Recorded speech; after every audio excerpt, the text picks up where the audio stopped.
Fields, forests, and farms are vital parts of Bethlehem.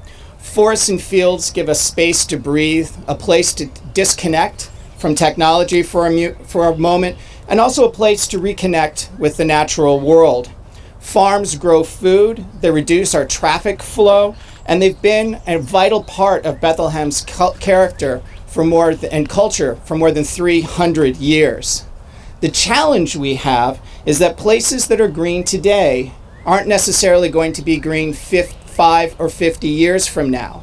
And if we want to continue to have fields and forests and farms in Bethlehem, we need to step up, take responsibility, and pay for it. Now, the protection of this parcel of land is, I hope, the first of many for us in Bethlehem in the future.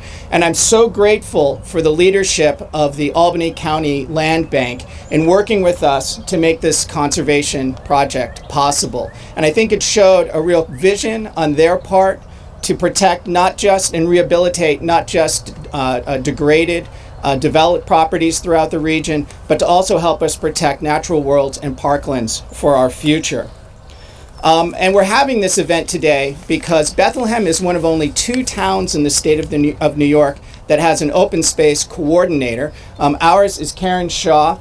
I've been in the land conservation and environmental advocacy world for 30 years, and so I can say with real experience that Karen is as good as they come. And Karen, thank you so much for all your work on this important project.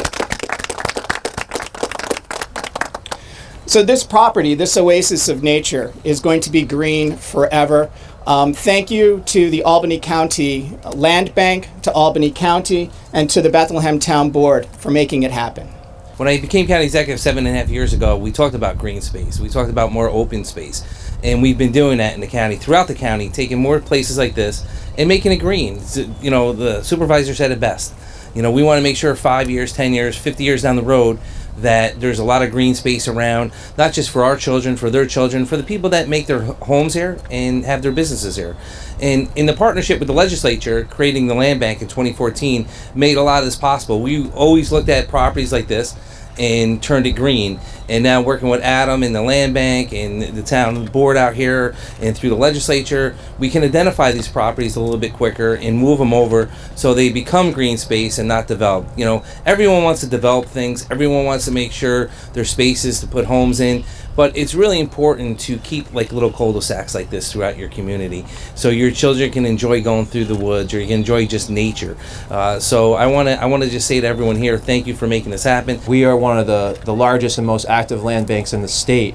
And what a land bank is essentially a not-for-profit organization set up with special statutory powers to take tax foreclosed, vacant, or abandoned properties and figure out what to do with them to add benefit to the residents, to the communities, to the neighborhoods. And I think when a lot of people think about the work of a traditional land bank model, they think of the vacant buildings and the redevelopment that were associated with that.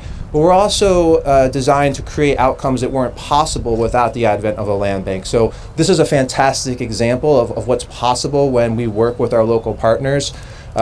This property through this will be preserved forever in perpetuity, and I think anyone that's sat at the light at Wimple at the corner of intersection 9W and Wimple Road and looked around has appreciated the bucolic nature of that intersection and sees the beauty that it adds.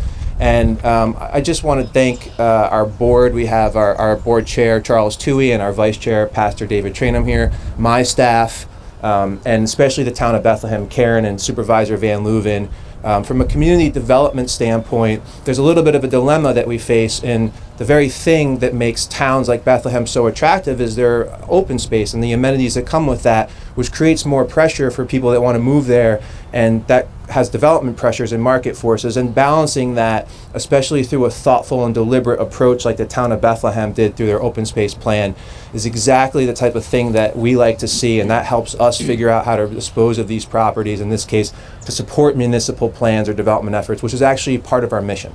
The Mohawk Hudson Land Conservancy works to preserve open space across Albany, Schenectady, and Montgomery counties, and there is so much work to be done that it's really wonderful to come here and be in the company of Albany County, the town of Bethlehem and the land bank, this is really the kind of thing we want to see, is the protection of open space, providing open space to people, and also the protection of wetlands. A lot of this area is wet, and wetlands are such an important part of our world and our ecosystem, and they're constantly neglected and really under threat from development and from the regulatory protections, the lack of regulatory protections. So it's wonderful to see the town step forward. I can't say enough good things about Bethlehem and Albany County, as well as the land bank, for what they're doing for open space. Bethlehem in particular is really leading the way on what municipalities can do proactively to preserve what's left of their communities. And Albany County often goes unrecognized for some of the great open space work they're doing, but they are really contributing to the quality of life in our communities. And we thank them all, and thank the land bank again for their vision on this project.